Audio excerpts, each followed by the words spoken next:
Salut à toi et bienvenue dans ce deuxième épisode de ma quête vers les plus de 2000 € par mois avec l'immobilier avant 2026. La semaine dernière, c'était pas mal de blabla, mais cette semaine, ça va vraiment être différent. Au programme, intervention sur les appartements, contrôle du ménage et une visite ultra intéressante. Et à la fin, une très grosse prise de conscience qui va complètement bouleverser les choses. C'est parti. Je vous fais une petite vidéo, on est dimanche soir, pour vous dire que ça c'est vraiment pas négligé dans la location courte durée. Là, le locataire qui est actuellement s'est plaint qu'il y avait des gouttes à gouttes qui collaient au niveau de l'arrivée d'eau des toilettes. Donc là ça part sur une petite intervention de dépannage. Donc ça en vrai les gars, faut vraiment le prendre en compte quand on fait de la location courte durée. C'est assez souvent que ça arrive, des petits dépannages. Donc en fait le mieux c'est qu'on soit proche des logements. Et dans le cas contraire, c'est d'avoir une personne toujours sur place. Même si moi c'est dans l'optique plus tard donc de pourquoi pas partir à l'étranger et de laisser des logements en courte durée.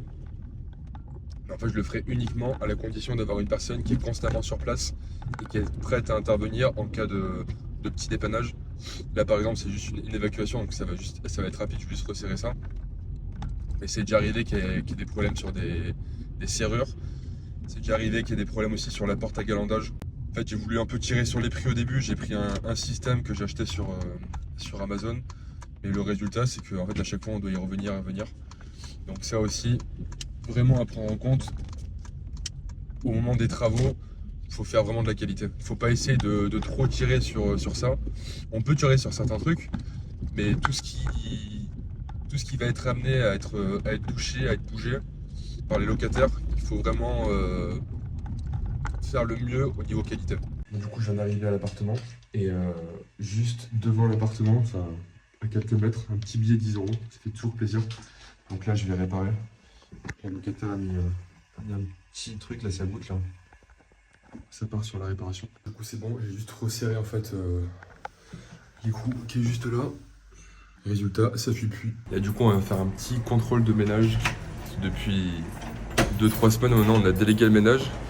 Et on vient voir en fait si tout est nickel, si c'est propre comme on le souhaite, aussi ce qu'il faut revoir des personnes des choses avec la personne en question. Donc là, je vous montre l'appartement à chaud. T'en penses quoi? Ça va, je trouve. Okay. Non, bon, c'est pas comme on le fait habituellement. Oh, il a mis la mousse à l'envers encore. Hop, poser notre sac. Je vais aérer un peu. Si vous voyez un petit peu, bon, je vais vous faire un plan en 0,5.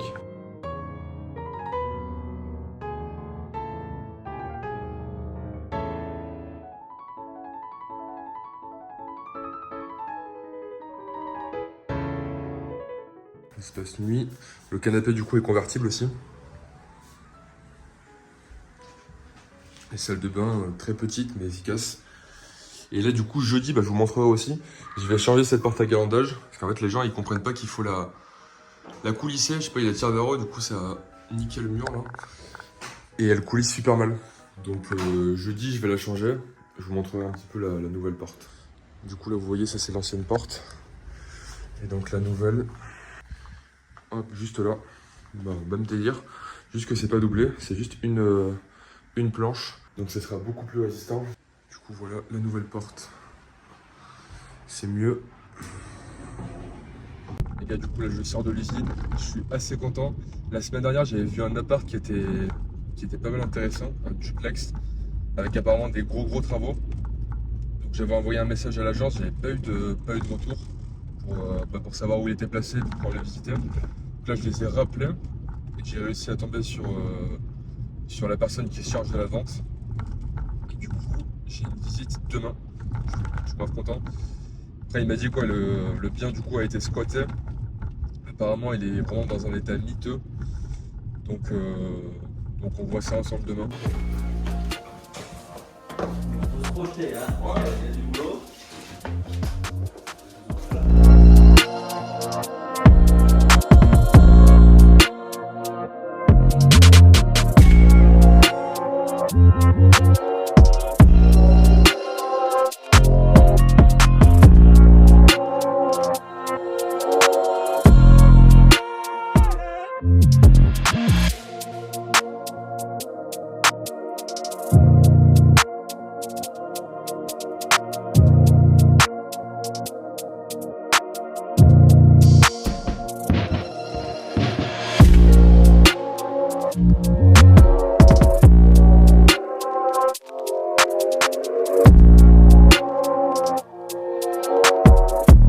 Les gars, du coup, je viens de rentrer de la visite du duplex et franchement, il est méga intéressant. Donc là, du coup, je vais directement aller un peu évaluer l'enveloppe travaux parce qu'il y a des vrais travaux à faire. En gros, c'est un bien qui a été squatté pendant, il m'a pas dit le nombre d'années, mais au moins 10 ans par quelqu'un qui payait plus du tout les loyers. Et en fait, il y a une personne qui a racheté une grosse partie de l'immeuble, qui a racheté trois apparts dans l'immeuble. Donc là, en gros, la copro, elle va être totalement réaménagée. Donc ça, c'est vraiment un gros point positif. L'immeuble est hyper clean, enfin la façade elle est nickel. Et l'appartement, gros potentiel. Après, il fallait se projeter. Si vous avez vu les plans juste avant, franchement, elle est dans un sale état, mais franchement, il y a moyen de faire une pépite. Je voulais vous dire aussi, franchement, très bon feeling avec l'agent. Ça fait plaisir de tomber sur des personnes qui savent tout simplement de quoi ils parlent et ce qu'ils vendent. Parce qu'il y a 2 semaines de ça, j'ai visité 2 autres appartes. En fait, j'ai demandé, la personne ne fait même pas d'immobilier elle-même. Et elle est juste vendeuse. Et elle était vraiment en mode à insister, genre absolument insister pour que j'achète. Parce qu'en fait, ça donne juste une envie, c'est fuir. Surtout que les biens, ils étaient hyper chers. Les frais d'agence, ils étaient à la charge du vendeur, alors que normalement, enfin de l'acheteur, pardon. Donc en gros, on paye du coup tous les frais qu'il faut. Frais de dossier, frais de notaire, tout ce qu'il faut, travaux, etc. Et en plus de ça, il faut payer l'agence. Et pour un appart à 100 000, c'était quand même 8 000 euros à sortir. Donc franchement, c'est un peu chiant. Donc là, ce que je vais faire tout de suite, c'est commencer à chiffrer les travaux, chiffrer toute l'enveloppe, analyser le projet. Et en vrai, si c'est viable, bah, proposition, quoi. Proposition d'achat, je vais pas perdre plus de temps. Je vais me fixer jusqu'à demain soir maximum pour me décider et faire une proposition. Parce que là, ce soir, je bosse. Je fais 20h, 4h. Il est déjà 17h. Et je dois aller à la salle juste après. J'ai 40 minutes de route. Ça va être un peu short en timing là, mais je vais me focus, je sais pas, pendant 30-40 minutes là sur le projet en question, commencer à vraiment analyser les chiffres et voir qu'est-ce que je pourrais faire comme projet, même si là j'ai une grosse idée déjà, qui peut être vraiment ouf, parce que je me suis rendu compte qu'il y a un mur qui n'était pas porteur, donc il y a moyen de faire un truc avec des big volumes, donc c'est top. Et je vous ferai de toute façon un petit débrief dans les jours à venir. Je vous dirai si j'ai fait du coup une offre ou pas et si après toute l'analyse des travaux, le bien est toujours intéressant ou pas. Du coup les gars, je vais vous expliquer un petit peu comment je m'y prends pour voir si en fait une opération est viable ou non et pour savoir si je fais une proposition ou pas. Du coup le duplex est à 76 000 euros. J'étais au travail donc j'ai fait ça sur une feuille. J'ai commencé par lister en fait toutes les dépenses qu'il va avoir à faire dessus. Là par exemple il y avait le Velux, refaire tout le plafond, les fenêtres en double vitrage, les clims, enfin une liste quand même assez conséquente. Avec le fait d'avoir fait les premiers apparts, j'ai quand même vachement plus une notion maintenant des prix. Et s'il y a des choses où je maîtrise pas, par exemple le Velux, j'en ai jamais fait. Donc là ce que j'ai fait c'est très simple, je vais aller sur internet, j'ai tapé Velux. En gros le projet là serait d'agrandir le Velux, faire un Velux de plus d'1 mètre sur 1,20 m je crois sur 1 mètre. J'ai regardé un Velux comme ça coûte environ 700 euros, 750. Et à ça en fait je rajoute la main d'œuvre. Et la main d'œuvre en cherchant sur des sites, on peut trouver certains sites qui la proposent. Donc en fait en faisant ça, ça donne une idée des prix. Et moi ce que j'aime bien faire c'est grossir à chaque fois un petit peu le prix, parce qu'il y aura toujours des imprévus dans les travaux. Et donc en fait tout ça, ça me donne 24 850. Donc j'arrondis à 25 000 euros de travaux. Ça c'est vraiment juste l'enveloppe travaux. Et après du coup ce que j'ai fait par rapport à ça, le duplex il est affiché donc à 76 000 euros. Si là tu fais une offre tout de suite à 76 000 euros, combien est-ce que tu vas payer de mensualité? Et j'ai fait ça en gros pour plusieurs paliers, pour savoir quel était le prix intéressant pour moi et quel était le prix auquel je pouvais me positionner et foncer. Je sais pas si vous allez voir. En gros, ça fait un petit tableau comme ça. Donc j'ai mis plusieurs fourchettes de prix, 76, 70, 65, 60 et 57. Et à chaque fois, en fait, j'ai rajouté tous les frais qu'il va avoir. Donc les frais notaires, à pas négliger. J'ai rajouté les frais divers, donc ça c'est les frais de dossier et d'autres frais annexes. Les travaux, donc les 25 000 euros. Ça c'est le montant que j'emprunterai en fait. Et de là, avec en gros un petit apport de 5 000 euros, j'ai calculé les mensualités dans 2 cas différents. Le premier cas, c'est si j'ai un crédit classique sur 20 ans. Pour calculer ça, vous avez soit des calculateurs en ligne, soit vous pouvez le faire avec une formule, mais le mieux c'est de trouver un calculateur, ou alors vous allez juste sur Le Bon Coin. Vous prenez une annonce d'une maison lambda, on s'en fout. En fait, vous mettez la somme globale du projet, même si ce ne sera pas exact, parce que forcément les travaux c'est un peu différent, mais vous mettez l'enveloppe globale, comme ça vous avez une idée des mensualités. Et donc ce que j'ai fait, c'est que pour chaque prix, j'ai fait sur 20 ans et sur 25 ans. Parce qu'en fait, on nous dit souvent quoi, c'est obligé, quand on fait du locatif, d'emprunter sur 20 ans, alors que c'est faux. Il y a des personnes qui arrivent à emprunter sur 25 ans, c'est plus difficile, mais forcément, en fait, plus on emprunte sur une longue durée est plus avantageux. Parce que forcément, les mensualités vont être plus petites et donc on aura plus de cash flow. Après, du coup, par rapport à ça, ce que j'ai fait, c'est que j'ai pris le prix du coup global du projet en fonction donc des différentes fourchettes de prix, donc 76, 70, 65, 60, 57. Et de là, en fait, j'ai calculé le prix au mètre carré que ça ferait fini. Et du coup, en fait, ça va nous permettre de savoir si on est au-dessus du marché, en dessous du marché. Là, ce qu'il faut savoir, c'est que moi, au préalable, du coup, j'ai déjà fait toute ma recherche par rapport dans la ville à laquelle je me trouve. Et en gros, ce quartier en particulier, ça va de 2000 € du mètre carré au plus bas et 4300 au plus haut. Donc la moyenne, on est à 3000. Et donc ce que j'ai fait, c'est que j'ai fait une estimation, même si ça, c'est pas forcément réel. Mais en fait, j'ai regardé les biens qui se vendaient. Donc ça, vous allez sur Meilleur Agent. Et les biens qui sont très propres, en gros, ça tournait, et dans la superficie du duplex en question, ça tourne aux alentours des 3850. Donc de là, en fait, avec ma fourchette, j'ai directement vu que je pouvais faire une petite plus-value. Pour vous donner un ordre d'idée, si offre acceptée à 70, je faisais 6475, après les 30% forcément d'impôts. 6,65, ça fait un peu plus de 10 000, 6,60, 15 000, etc. Après ça, ce que j'ai fait, c'est que j'ai évalué le cash flow potentiel que je pourrais tirer de cette opération.